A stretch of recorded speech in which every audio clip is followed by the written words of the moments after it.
Welcome to the Dr. Wyatt Show podcast, where developing a long-lasting, happy relationship is the status symbol to achieve, and following my tools is one path to help get you there. I'm your host, Dr. Wyatt Fisher, a licensed psychologist specializing in couples counseling. If you want more support for your relationship, go through my most comprehensive resource, my ER Marriage Intensive.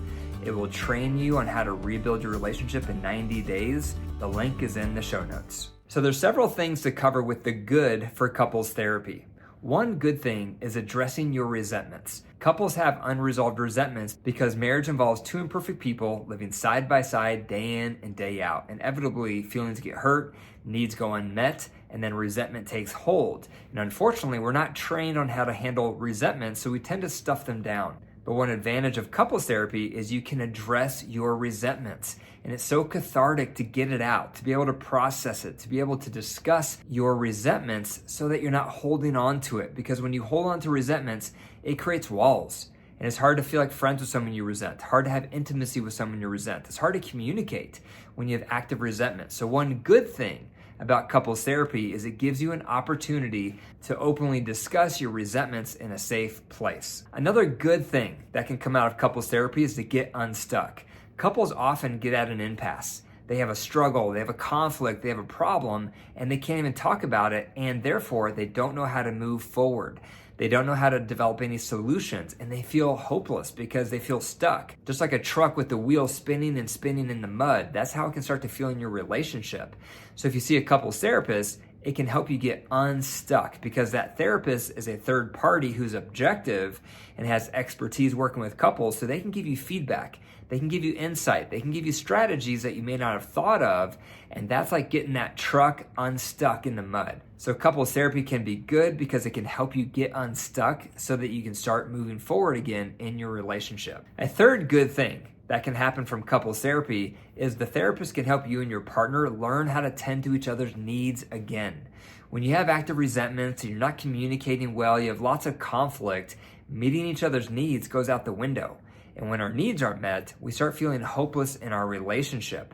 So a couples therapist can help you work through all those issues so that you can learn to meet each other's needs again. And my wife and I went through this back in the early stages of our relationship when we reached out for support with couples therapists.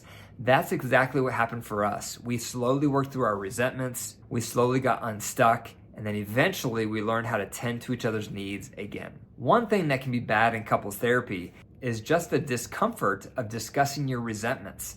A lot of times we don't want to bring them up. We don't want to dig them up. But when you see a couples therapist, that's why you're there. So you have to confront your resentments. You have to listen to your partner's resentments.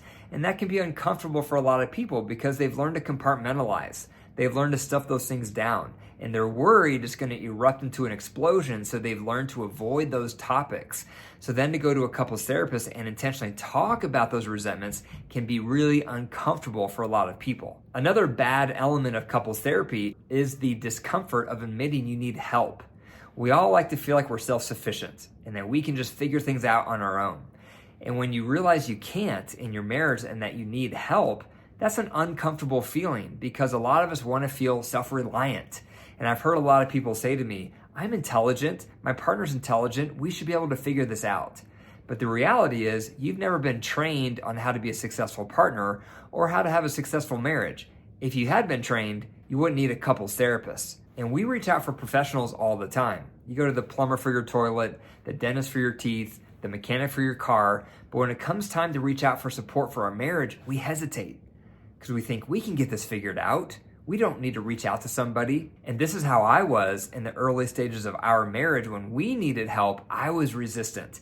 What made it worse is I was becoming a therapist. So I thought I can become our own therapist. And that was the worst mistake I ever made because that prevented us from receiving professional help that we desperately needed. Another bad thing that can happen in couples therapists is you may get confronted by the therapist. A couples therapist's job is to focus on what's going on in the relationship and to highlight what each partner can be doing better.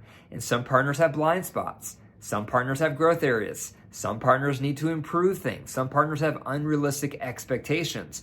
And the job of the therapist is to highlight that. Now, hopefully you have a therapist who is skilled and compassionate, so they express it in direct but gentle ways. But that can be uncomfortable. It can be uncomfortable talking with a therapist and have that therapist tell you you're off, your expectations are off, or your approach is wrong. That can be uncomfortable to receive that kind of feedback from your therapist. The ugly side of couples therapy can involve a couple things. One, you might get blindsided. You may walk into a session and think things are going pretty well with your partner. You think you're on the same page with what you're going to talk about. And then all of a sudden, your spouse brings up a topic that they're upset about with you, and you never saw it coming. You get blindsided in front of your therapist. So not only are you hurt with what you just heard your partner say about you, but then you're embarrassed because they said it in front of the therapist and you never saw it coming. This is quite common, which is why I always recommend couples to discuss before showing up for therapy what they want to get out of the session, what they want to address, so that neither partner is getting blindsided, because it never feels fun to get blindsided, especially in front of your therapist. A second thing that can be ugly in couples therapy is you may have a blow up. These resentments that you're addressing are hot topics. One or both of you have strong feelings around these issues, which is why it's harmed your relationship so much. So when you finally start unpacking it in couples therapy, it might lead to a blow up. It might lead to an escalation. It might lead to a flooded episode where one or both of you are hot and upset and angry. But hopefully your therapist is prepared for that, and they will call flooded and ask you to leave the session until you cool off and relax, and then come back in, because the therapy room needs to be a safe place. A third thing that can be ugly in couples therapy is it may not work. And if that's the case, then you might start feeling hopeless about the future of your marriage. Because a lot of people think if we go to couples therapy, it's going to save us. It's the answer. It's how we're going to get better.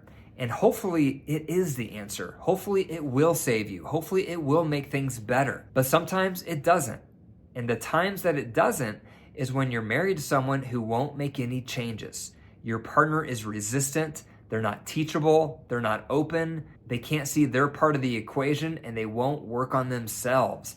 When that's the case, change is not possible. So your experience in couples therapy may lead to no changing, it may lead to no results, and worse, it may show you that your partner is not willing to make any changes.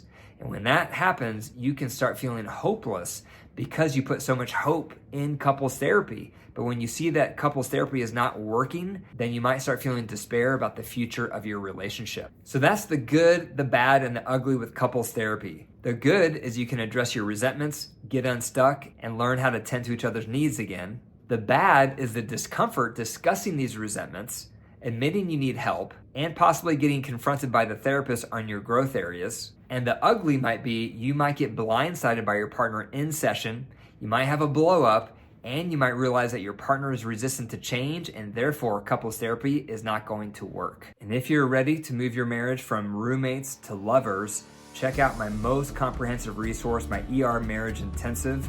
In it, I'll show you step by step all the tools, all the skills you need to rebuild your relationship in 90 days. The link is in the show notes. If you found value in the episode today, be sure to click the 5 stars and leave a review.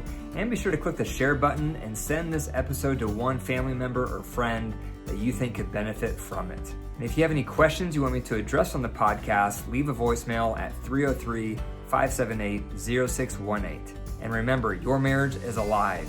If you care for it and nurture it, it will grow. If you deprive it and neglect it, it will wilt and die. The choice is up to you. Take care.